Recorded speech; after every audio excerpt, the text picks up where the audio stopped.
My middle one that lives here in Chattanooga has always had a lot of suitors coming around and wanting to date her, and she had this one, and he was I wouldn't say an Eddie Haskell, but he was a schmoozer. Like he knew how to, he was a player, okay? Their daddy's not a player, okay? My husband, he doesn't chat. Like he vacuumed out my car when he was dating me, and he bought my cigarettes, so that's how we started. But anyway,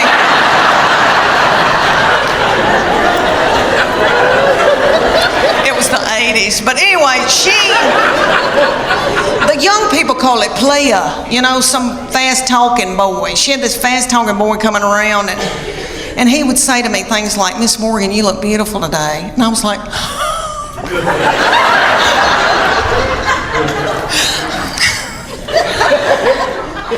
"Can I make you a casserole?"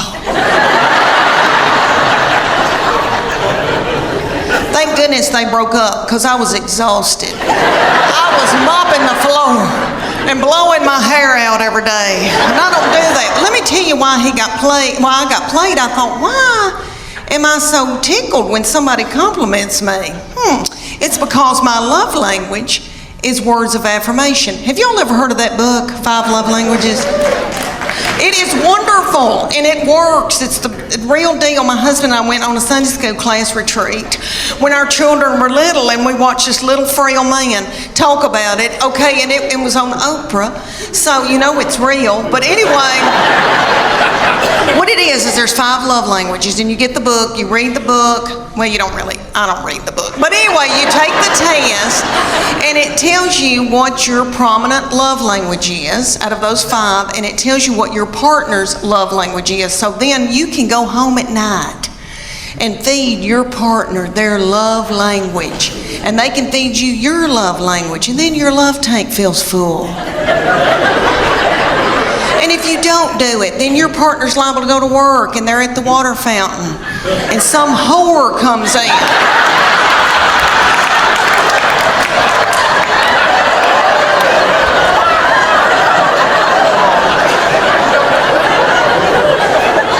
And feeds their love language, and then they feel a tingle, and then Satan swoops in. Y'all know where I'm going with that? It's a disaster. So, there's 5 love languages. There's quality time. You just can sit and watch ESPN with somebody, you know, which I don't want to, but I mean, you just sit with somebody. Okay, then there's gifts. And you can just give them a card and they feel loved. It doesn't have to be something expensive. Okay, then there's physical touch. And most women in here will go, "Oh my gosh, that's my husband's physical touch. He's on me like a duck on a June bug." But it's not that kind of nasty. I'm talking about, you know, like there's people that just want to hug you and kiss you and squeeze you and they got to hold your hand. That's the physical touch they're talking about. Okay, then there's words of affirmation. That's mine. So all my husband has to say is, "Leanne, you are a good mama. Leanne, that Trisha Yearwood's chicken piccata is to die for." And then my love tank feels full, and then I'm willing to do something vulgar with him.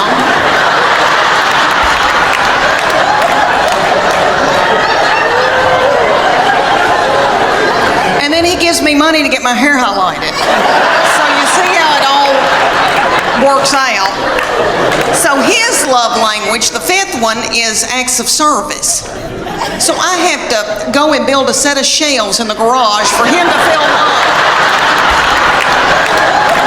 That doesn't make sense to me, but anyway. I've had 3 beautiful children that I'm in love with. I have a son who is 14 years old now. I cannot believe it. Thank you. And I have 2 little girls that are 11 and 9.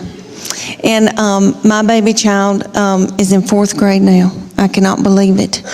When she went to kindergarten a few years back, that was going to be the first time that I was going to be by myself all day long from 8 to 3, all by myself. I nearly grieved myself to death. thought, Lord, what am I going to do with all this time on my hands? I hope I don't get hooked on whiskey and start honky-tonking.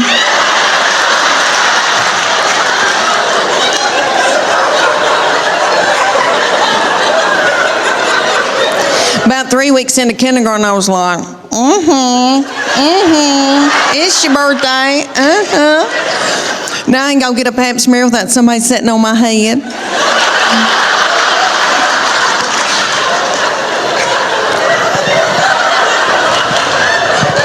I'll never forget the day that I found out about her, and I feel terrible about it now. But I was overwhelmed. I knew something wasn't right. I didn't feel good. I thought, oh my gosh, surely I'm not pregnant this quick, this soon. And you know when you gotta know something, you gotta know it right then. I had to know right then. I grabbed up my 2 babies and diaper bag and all that stuff you take with you everywhere you go, and I went to the Walmart in the foothills of the Appalachian Mountains. And I bought an EPT pregnancy test, and I took it in the stall at Walmart. And I tinkled on it. And my 3-year-old boy looked at me, he said, "What, is it positive?"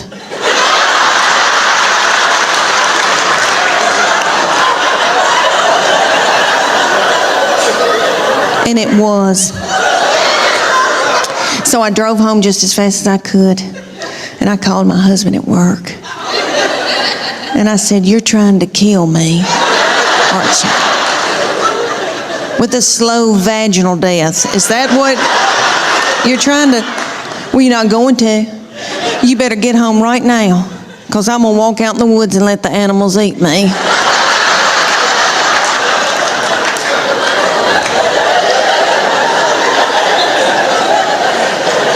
But let me explain to y'all why I was so torn up. I had a 13-month-old baby girl in diapers and a 3-year-old little boy in Superman panties with doo-doo balls falling out.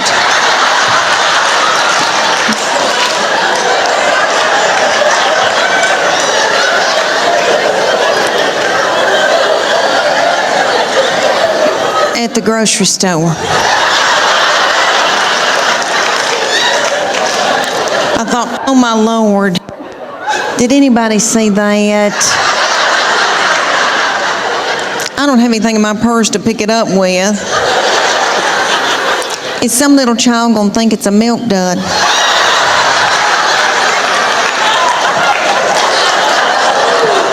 Let's just keep on moving, everybody. Just keep on moving. But God knew better than I did, because she's been a doll baby, but she's ruined. And I know I'm the one who did it. I was tired and beat down. So, anybody here who has more than 2, you know, good night by that 3rd and 4th one, you got to let them do what they got to do, you know.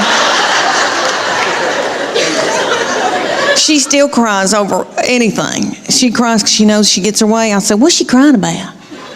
"She wants your toy." "Well, just give it to her." I can't deal with it.